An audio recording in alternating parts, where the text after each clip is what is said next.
Hey everyone. Wanted to jump on real quick today and just briefly discuss why the developing your own system is going to be disproportionately beneficial for how you actually manage over the long term your system expectations and the iterations that your system will go through once you deploy it and start getting feedback from your forward testing in live conditions.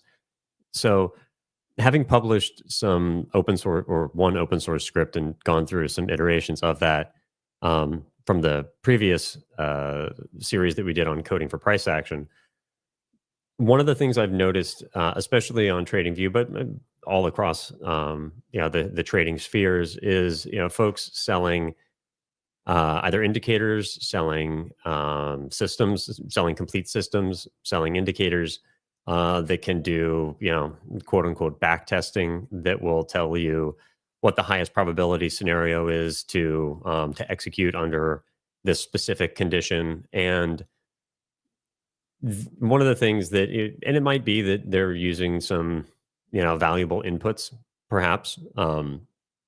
Many of them now tout that they use AI to do it. No doubt that if there's sufficient data manipulation that needs to happen, they could probably do it. But in the case of AI, the input data has to be meaningful to begin with, right? So you wouldn't want to be capturing, say, derivatives of derivatives, and then throwing all of those into an AI algorithm to determine the highest probability configuration of all the derivatives to perform X, Y, and Z, right? So all of these abstractions that most people in trading spheres market will never result, no matter what the numbers look like, will never result in long-term sustainable performance. And this is simply because most of it comes down to beliefs. If you don't trust it, if the systems that you are executing based on or the signals that you're executing based on do not reflect your underlying beliefs about market behavior, then you're never going to be able to trade it.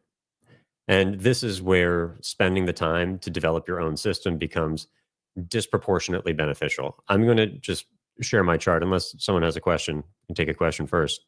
But I was going to share a chart that, and I think this is something I've shared before, of one of the systems that I built with a number of different signals that the system generates. So let me just double check which. Okay, is this one? This is the teaching. Okay, so let's take a look. So this is the AMA breakout paint bar that we use in PTM and Systems Academy. So that's the bars are being colored according to a configuration of that. But the signals you see above and below the bars, and in fact, we could just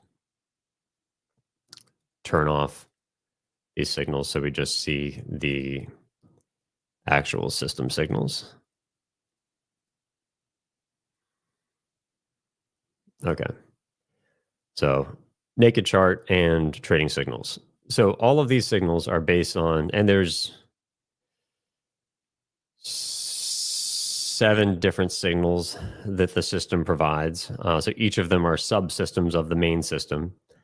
But the idea here is that each of them requires the system itself is based on my beliefs about the market, my beliefs based on the research that I've done, and the way that I validated it in back and forward testing, and then my experience trading the system and the things that I've needed to do in terms of the management and exceptions that I allow. Like, this is not a fully automated system. These are signals that the system generates, and that then I have to decide how to execute based on the binary decision trees that we suggest everyone uses, especially in Systems Academy when you're developing a system.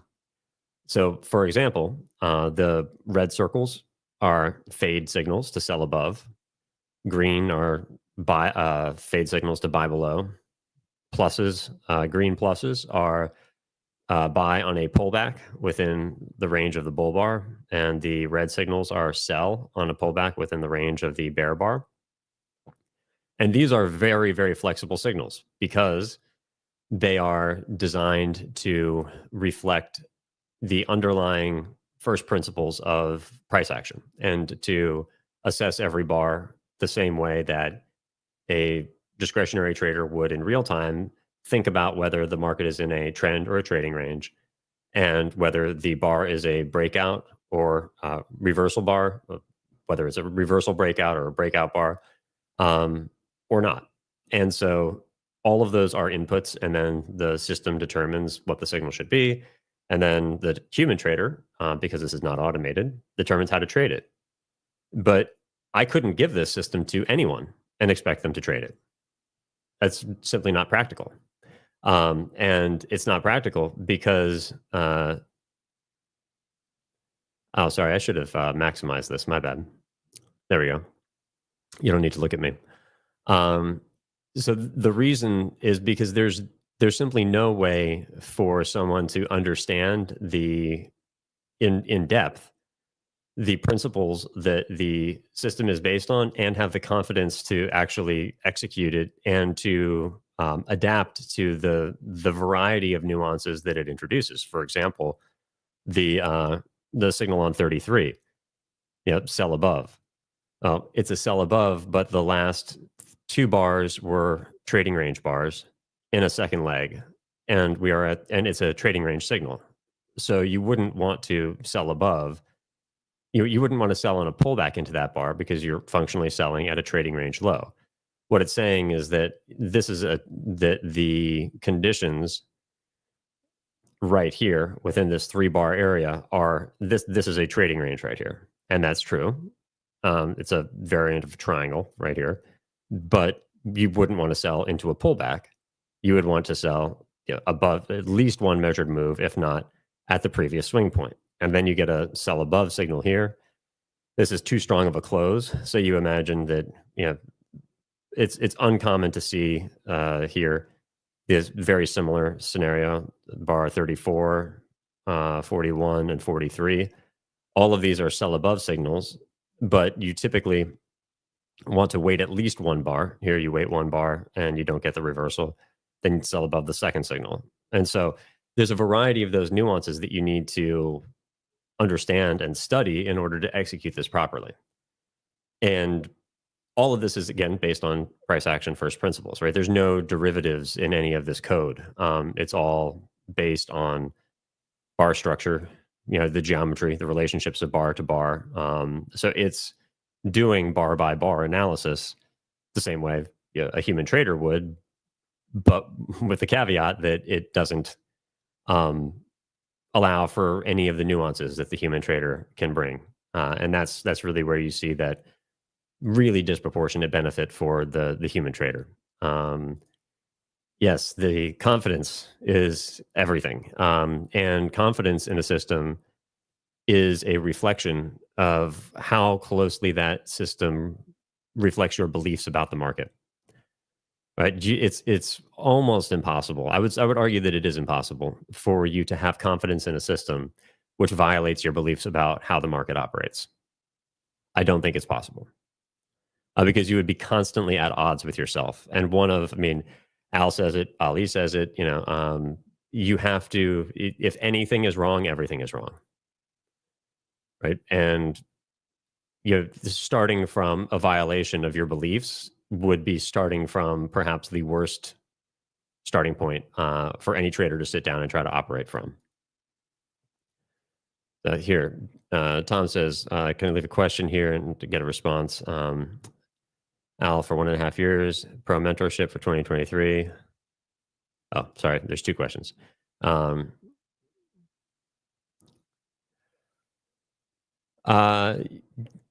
it depends on your goals. There are some people who end up just doing PTM and have an incredibly meaningful experience there and just work through that program material.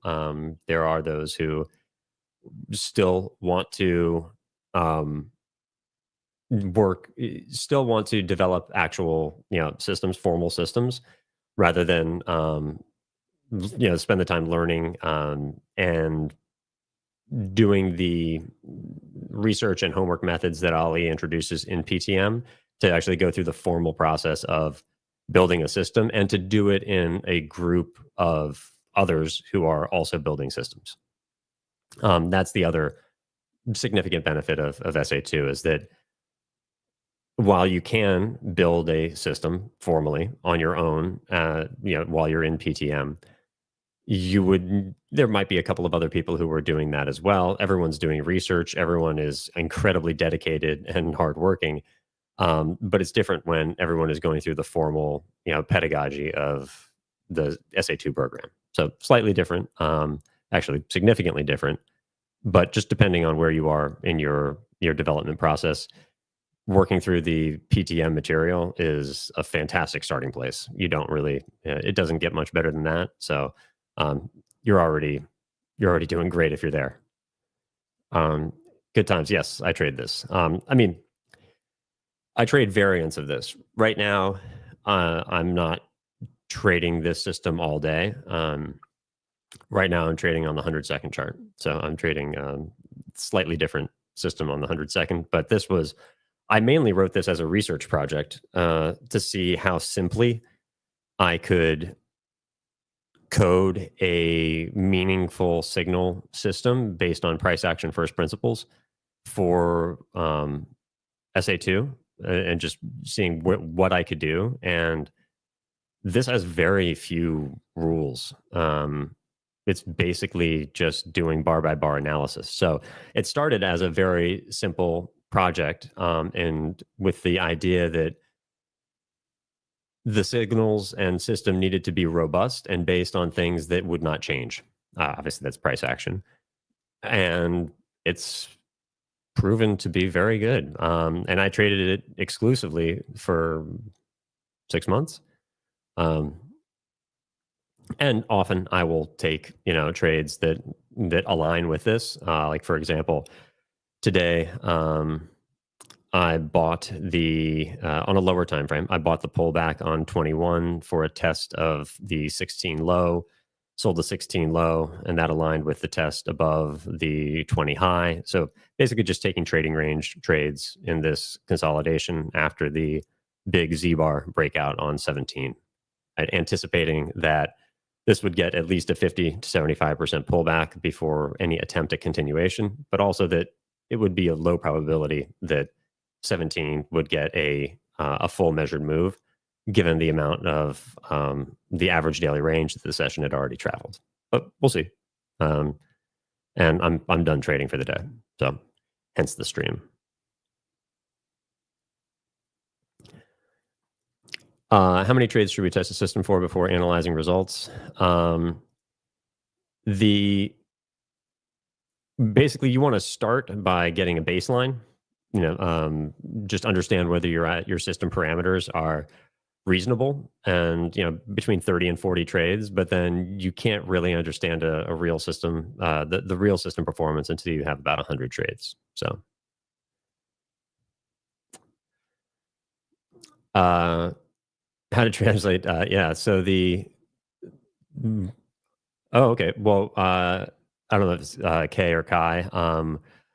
If you bought that, we are actually going to update the breakout research paper to include the translation that I did of the code to PineScript. So you should have that. I'll make sure that we add it this weekend, so you don't have to worry about it. You'll have that translation. I apologize for the delay in that.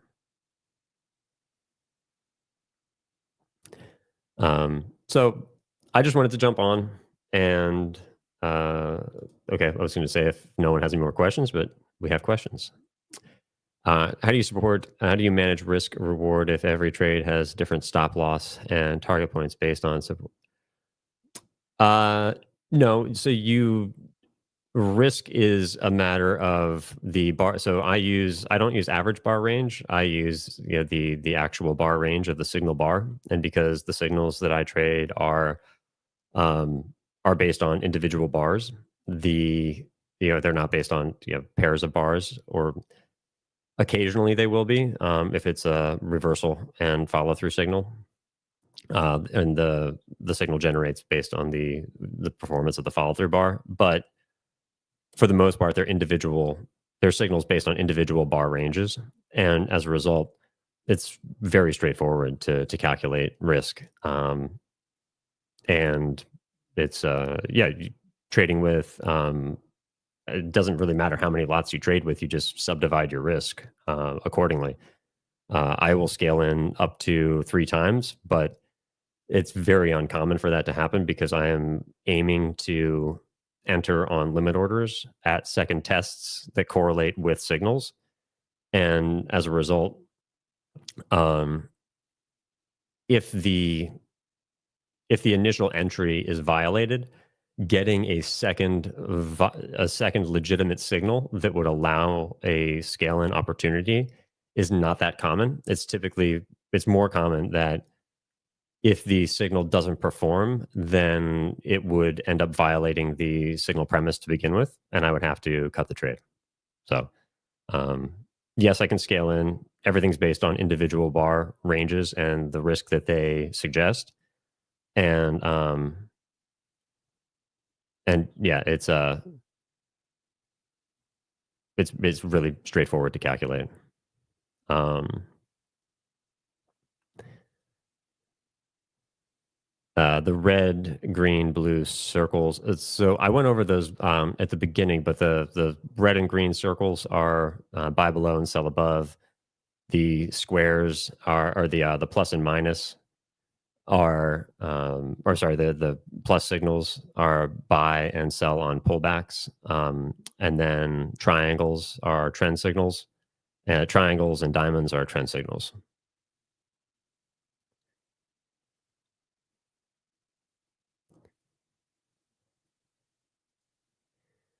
Uh, Sajad, there's no difference. It's just the way that Ali teaches it, especially through the breakout white paper, is just slightly different. Um,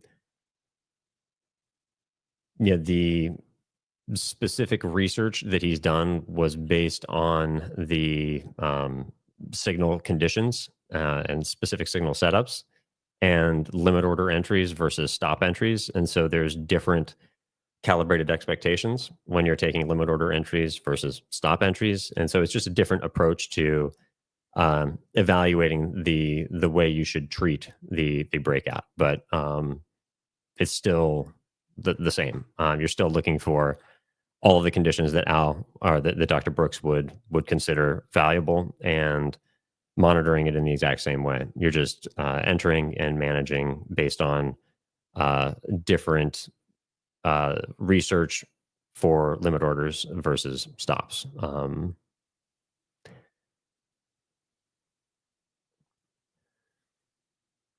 Um, I use so the actual risk of a trade is not as important to me because I'm not.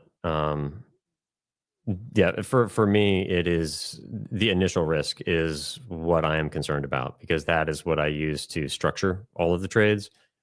Actual risk, I haven't done studies on actual risk. I default to Dr. Brooks there. And for those who are swing trading, for whom it is much more important than for me as a relatively high frequency scalper.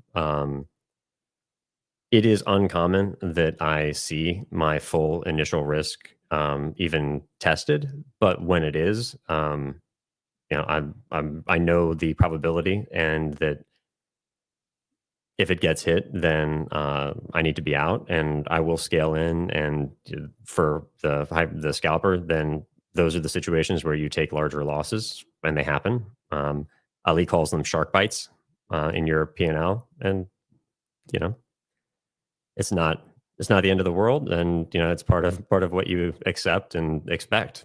Um, but as you condition your calibrated expectations, it becomes much easier to cut trades early than see your initial risk even challenged.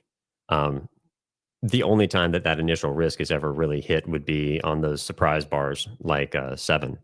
So, like, if you had, say, bought the pullback at, on 6, anticipating that that micro gap, the body gap would get tested on the just somewhere in the range of 4, and you had been waiting for a retest on 7 of the 5 high, and instead you got 7, and what we actually saw, then yeah, your initial risk is what you take for the trade. I hope that answers your question.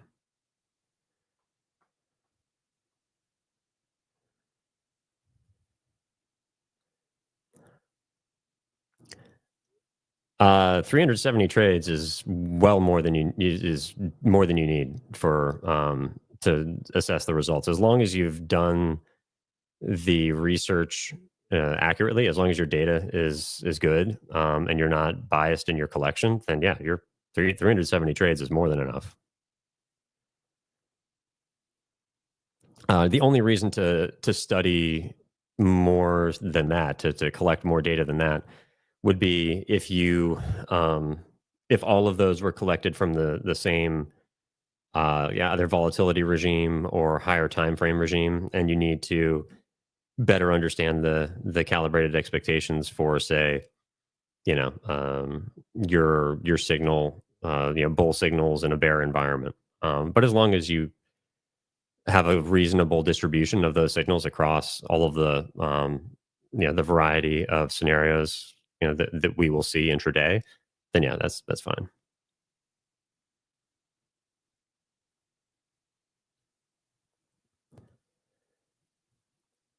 All right. Well, this is a big question because it depends significantly on how you are structuring what you are using as your signal. And so, if it's simply a breakout, if it's a breakout and follow through, if it's the range of the entire leg that contains the breakout and follow through, if it's what we talk about in Systems Academy, the I1R, like there's a lot of ways to structure a trade around the premise that most strong first legs get second legs. So I can't really. So for a 3 bar micro channel, um, it depends. You gotta. It depends how you are assessing your 3 bar micro channel setup. Like if you have requirements for the amount of gap on the gap bar in the middle. If you're not requiring a gap, if you're so it just depends. And this is really where the research process will tell you. And this is what I tell all of the students in Systems Academy. You let the market teach you, and this is again coming back to, and this is why uh, this is the reason for this entire stream. Anyone who is selling a subscription to an indicator or to a back testing system or to some kind of anything that you haven't researched or developed yourself is not going to work, because you didn't go through the hard process of validating that these ideas reflect what you believe to be true about the market.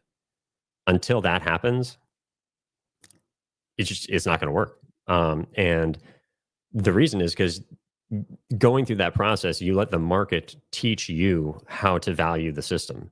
Like you don't impose your ideas. You say, these are the things that I think are true about the way the market generally behaves. Strong bars do X, Y, and Z in X, Y, and Z scenario. I'm going to structure a study around this, collect the data. The data shows you that that's just simply not true. It's like, well, you reevaluate your ideas. But if your premise that you use to organize your research turns out to be statistically significant, which is one of the things we start with in Systems Academy, then from there you can begin to do meaningful iterations on that to optimize and further refine the way that you treat all of the subsystems within the signal generator or the management or the reentry or any of the other components that go into actually trading a system. Um, but coming back to your placement of the initial risk for a second leg system beyond the first bar could be good. But in some scenarios, like let's say the microchannel is includes two Z bars, right? It's a climactic leg that's maybe is breaking out on a higher time frame, right? How do you treat that differently? Like you're going to have subcategories of legs which need different types of management, and this is what we deal with towards the end of systems academy as students have worked through all of the preliminary, more generalizable conditions of their system, and they start, introducing optimizations. The optimizations is when you really, uh, when you begin to account for all of the nuances in the way that your signals appear, and what the market is telling you you should do differently based on each of the ways that they occur. And so, my suggestion is to collect data on 100 trades and define that for yourself. Start with collecting data on stock where you currently have it, but then figure out whether that's really the best place. And I'm not the one to tell you because uh, it's a good starting place, but it's probably not the best place for every 3-bar microchannel signal that your system produces.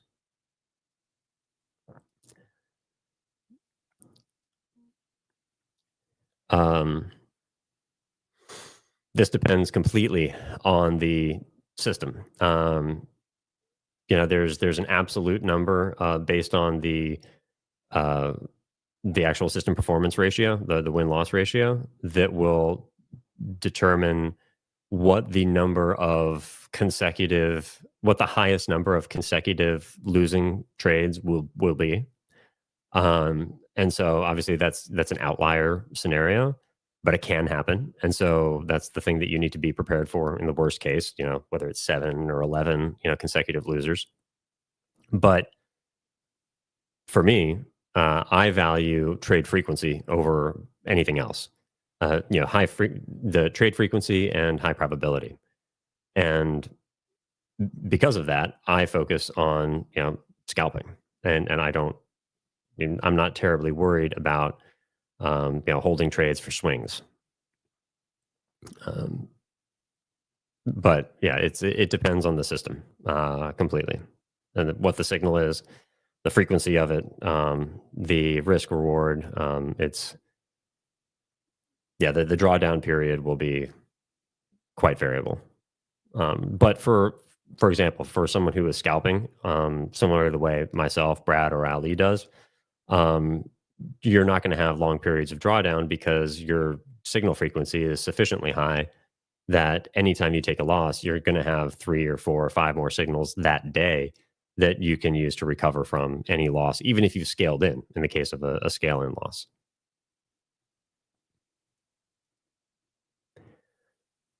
Z bars are bars that are statistically large. We use the measure of Z score to determine that. Z score is just the normalized standard distribution or standard deviation rather. So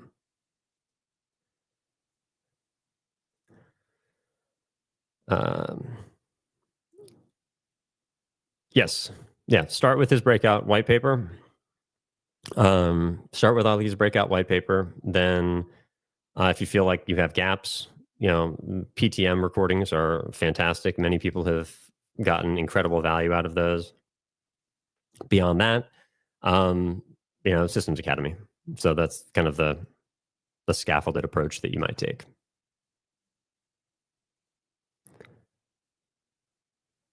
Uh, Minimum scalp trade size. You mean like bar range or minimum position size? Oh, sorry, minimum point target. Ye Yeah, I mean, I'm not gonna take, like well, I also don't usually take tiny bars. So, like, for example, um, if I had the signal, that's a good example here.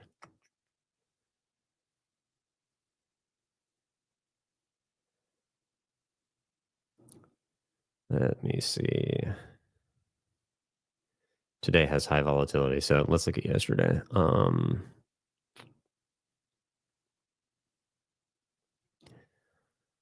So 69. 69 is a sell above signal.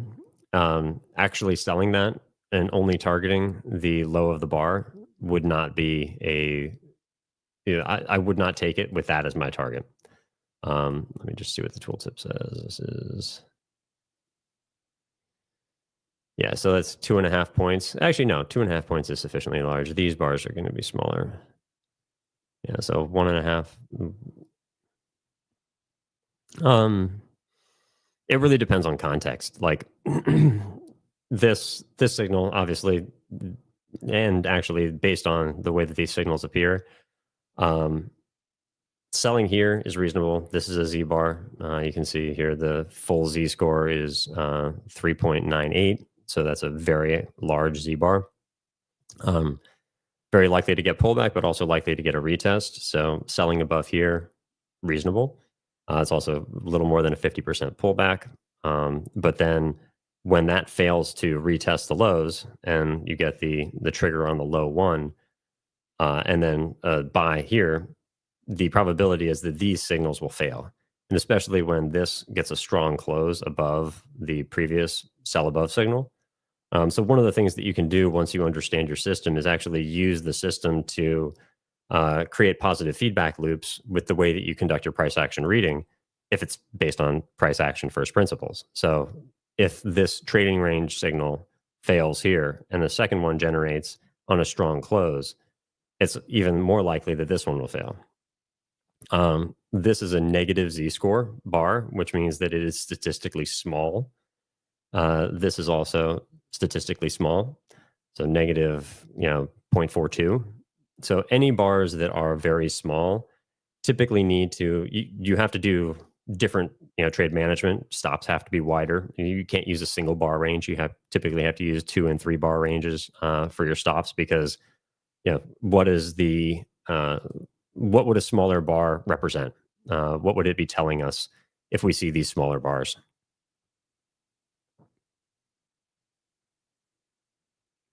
Anyone want to hazard a guess?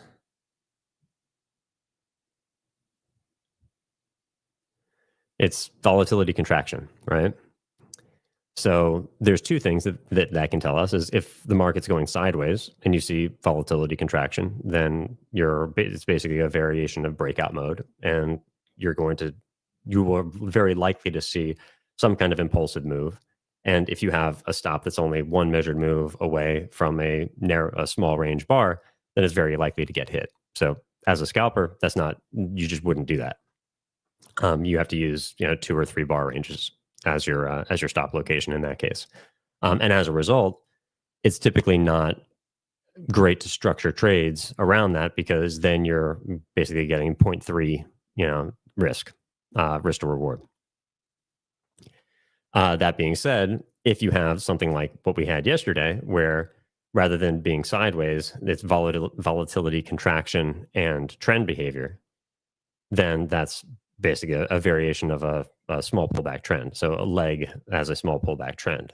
And then you can treat it differently, right? So tests back inside of bars you can buy, anticipating that you're going to get pullbacks. So you can buy below bars, buy inside of bars. And so again, all of this is stuff that you would derive from the research process of investigating the system first principle and then configuring the signals to reflect that, and going then optimizing everything over a period of subsequent research studies.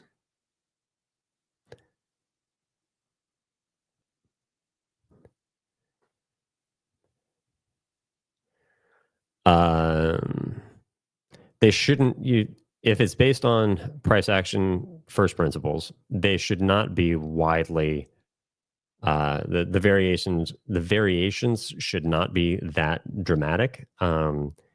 The only differences that you might see um, would be okay. So like here, 4cc microchannels. You're going to see more of those in something like crude versus and an equity futures market, like a Russell E-mini or NASDAQ. But I don't know about US 30, whether that has more of your individual equities behaviors where you'll see more intraday trends, so more consecutive closes than you would with an index like the 500. So it should not be that different, but you have to be, as long as the underlying markets are similar. So there will be different distributions of signals, based on like gold and crude are going to trade. You're going to have a different signal frequency for 4CCs in those than you would with when trading, the S&P, for sure. I don't know if that helps.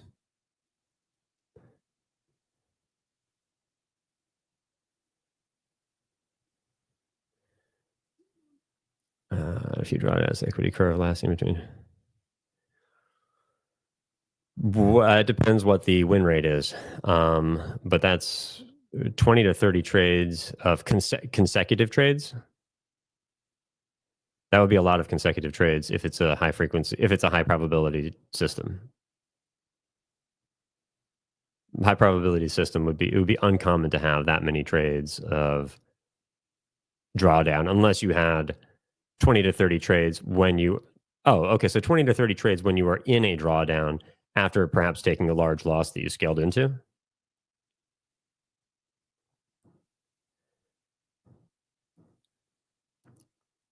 We'll come back to that.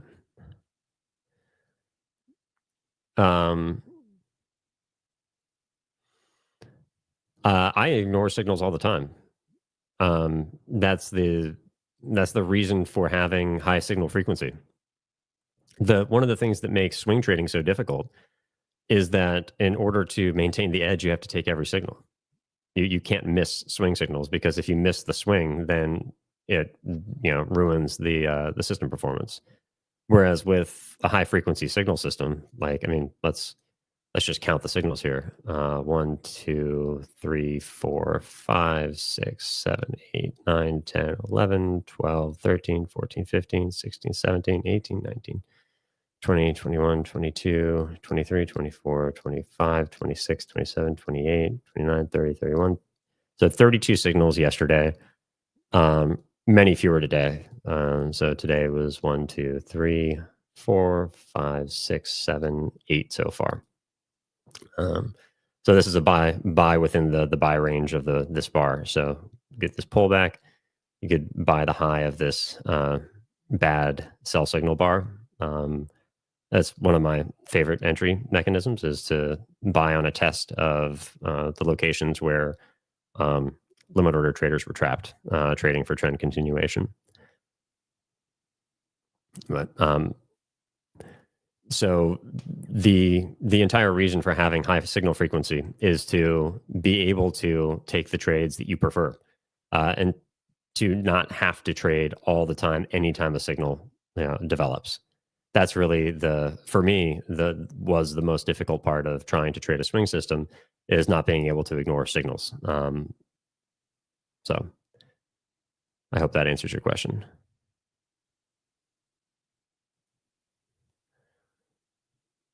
Yeah, so this is, I get what you mean then. So the period when you have a dip in the equity curve of 20 to 30 trades is it caused by a single large loss, or a number of losers within that period that contribute to the accumulated loss? Because that's really where I think you want to look at how much each trade contributes to either profit or loss. One of them, we have a variety of different metrics we use in Systems Academy, but if you have, it just depends on how you are, how the system performs across the various metrics. What the SQN is of the system, what the average profit factor is, and so here, just for example, bar 32, that was kind of a textbook entry for that signal, and if I had taken that, I would be out right now. Like I don't hold the trades, so test there. back to the close of the bar and out. So that would have been it. Um, Lots and lots of those trades throughout the day, and that was a what was that? So it would have been 7 points and no drawdown. So this is the reason why I don't often scale in, is because if you take those kinds of limit order entries, you just don't need to scale in. And if this continues to go up here to test, there'll probably be at least 2 more trades that develop during the leg in the trading range, anticipating that this is going to be a leg in a trading range.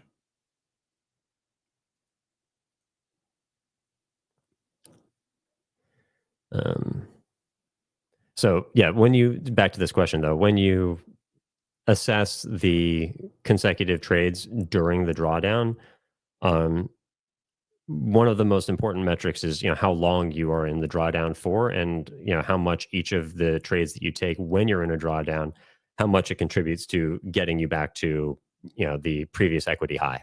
Um, so definitely something that you need to study.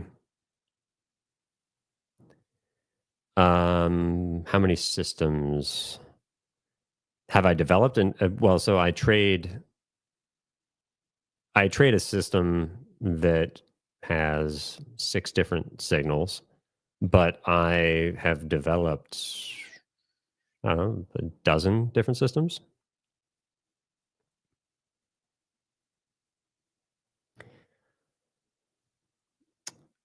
Uh, for there, I apologize, but that's not a question that I can answer because it depends entirely on the system.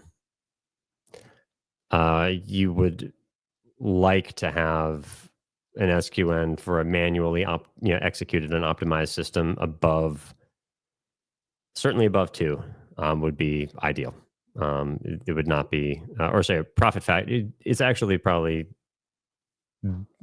whether you're looking at SQN or profit factor. Um, it's really hard to say. I Without knowing how the system is structured, I actually probably can't even suggest what a reasonable SQN is, because, for example, I know people who have been able to get profit factors, so not SQNs, profit factors of close to 3 with almost fully automated system, non slight discretionary, inputs, but almost entirely mechanistically, operated um, system execution. And others, who've done fully optimized, fully automated systems that have a 1.8, profit factor. And so it's just, it really depends. And you would need to, it would need to be, we would need more context in order to understand that.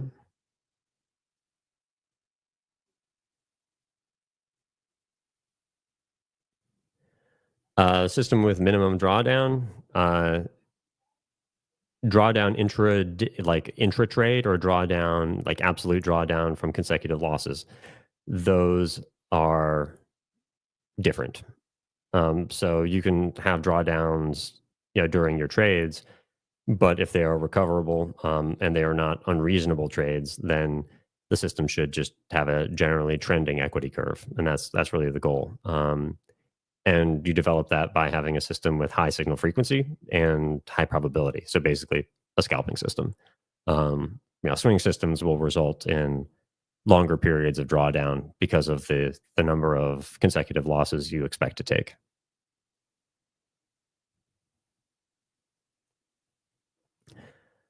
Uh, I don't. I never say never.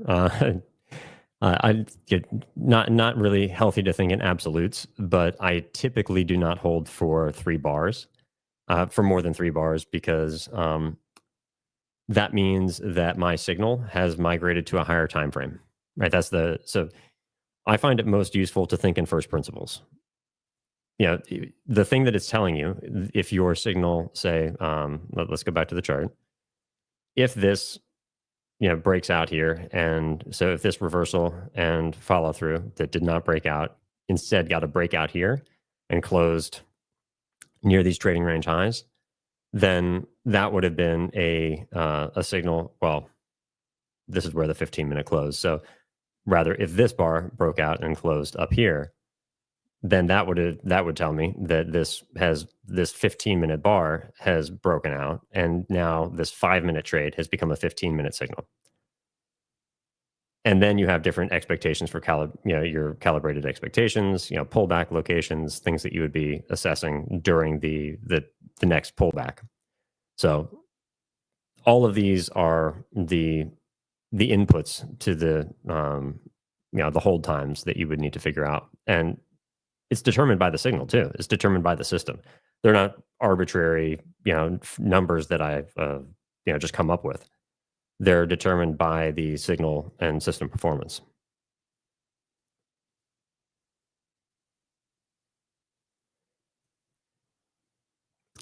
Better execution. Well, I mean, the thing that we suggest anyone in Systems Academy, we suggest take their system that they develop and then just execute it I think the best way to do it is in market replay with NinjaTrader or multi-charts or any good tick-based market replay, so that you can just get the muscle memory of how it feels to execute the system, so that you just reduce the delta between your research performance and your actual live performance, and so that it just becomes an unconscious process.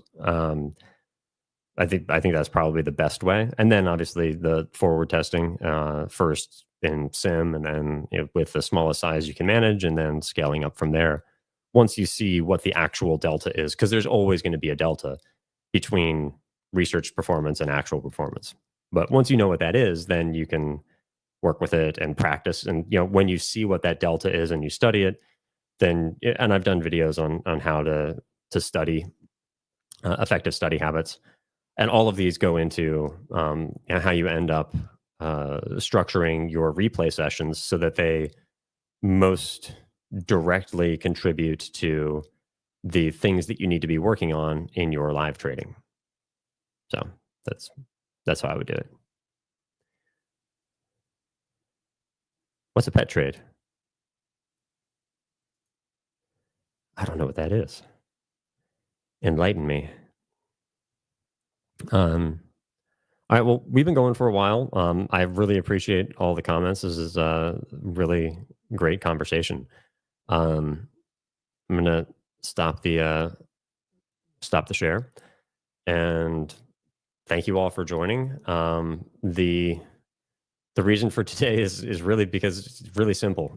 I was rather disheartened by spending more time on the TradingView community forums, by just all of the junk out there, all of the really misleading figures that people post, and the things that they say about systems and signal performance, and the claims that everyone makes. If you do the work yourself to validate your ideas, then you remain in control of everything, and there's no reason to defer that to someone else. So yeah, stick with the work you're doing, and there's no replacement for it. Just you can't do it. So if you have any questions, leave a comment in the comments below. I'll get to them, or send us an email. Happy to chat. But thank you all for being here, and I hope you have a good end to your week and a great weekend. Talk to you soon.